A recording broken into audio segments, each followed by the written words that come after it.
ভাজা মোমোস, আর ডিজাইনটাও আলাদা মোমোসের।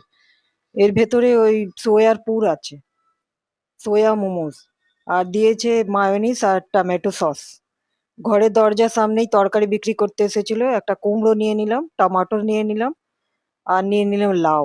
লাউটা বিশেষ ভালো ছিল না, ওই সাম্বার বানাবো তো তাই লাউটা দরকার ছিল বলে আমি লাউটা কিনে নিলাম। আর কাঁচা আমও নিলাম, এখন ঝড় বৃষ্টি হচ্ছে না তো আম পড়ছে না, আমের চাটনি বানাবো, মিষ্টি চাটনি, তো আমটাও আমি কিনে নিলাম।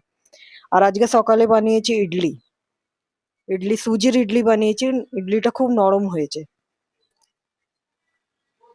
আর ইডলির সাথে খাওয়ার জন্য একটা চাটনি বানালাম, এই চাটনিটা মুংফালি আর নারকোল দিয়ে বানিয়েছি।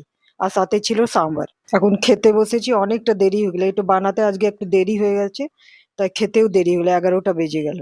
এটা জোম্যাটো থেকে অর্ডার করা হয়েছে, বাটার চিকেন মশালা। এটা খেতে খুব ভালো লাগে, যারা ঝাল খায় না তাদের জন্য তো খুব ভালো।